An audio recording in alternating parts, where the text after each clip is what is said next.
A first-person shooter that uses a combo system is pretty rare in the gaming world. Bright Memory is a mashup of many genres into a first-person shooter. It uses elements from RPGs, combo-based fighting games, and even smaller details such as lighting a bonfire like in Dark Souls. The look and feel of the game are impressive, not only because of the high graphics quality and controls, but also the fact that the game was developed by one person using his spare time. Since the game is still in development, there is currently only one chapter available to play. This chapter serves as a good introduction to the game, both in story and in gameplay. You play as Shelia, who is tasked with preventing a military organization from getting their hands on a legendary device that can reawaken the dead. Instead of stopping them, Shelia and the enemies are teleported to the floating island, a continent that hovers over the North Pole. It's now up to Shelia to protect this artifact which carries devastating power in the wrong hands. The gameplay was fast and fun. Playing an FPS game with abilities that can be chained together makes for a rewarding experience. Shelia has a rifle, shotgun, and a pistol as her weapons, but she also has some other abilities thanks to her exosuit. Shelia's abilities can be used interchangeably in and out of combat. One of these abilities is Grapple, which can not only be used to get around terrain, but can also be used to jump into enemies to surprise attack them. The best part of playing Bright Memory was the combat, because I enjoyed learning combos to deal the most damage possible while staying safe.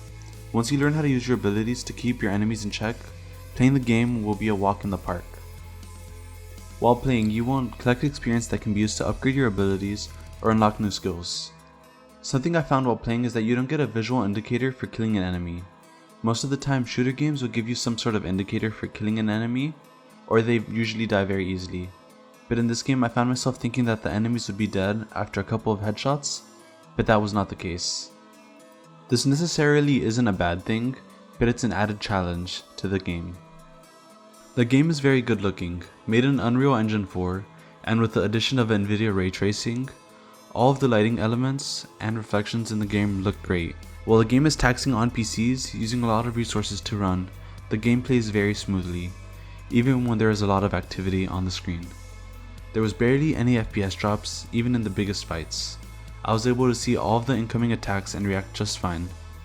One effect that just didn't make sense to me though, was while fighting enemies, time would slow down at random moments and it would kill the momentum I had. But other than that, all of the textures looked amazing and showed what video games are capable of in this new generation.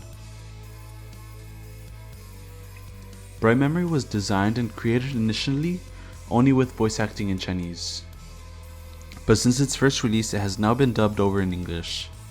Because of this, the mouth movements are synced to the Chinese voice and lag a little bit behind. This is just a minor thing I caught while playing the game, but the voice acting is overall very nice. But I'm sure it'll change from level to level when the full game comes out.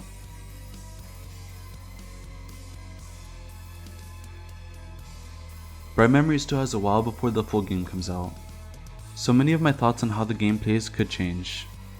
The developer said he would be working on making the full game, but they will be reworking the story and the stages. People who buy the first chapter right now will receive a 100% discount when the full game comes out. And for a game of this caliber, $10 is very cheap. I enjoyed playing this game and it combined a lot of things I liked from different genres. From the fast-paced combat to the gameplay.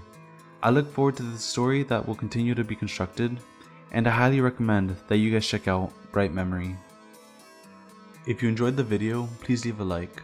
If you have any suggestions, leave them down in the comments, and be sure to subscribe to and follow 881 The Berg.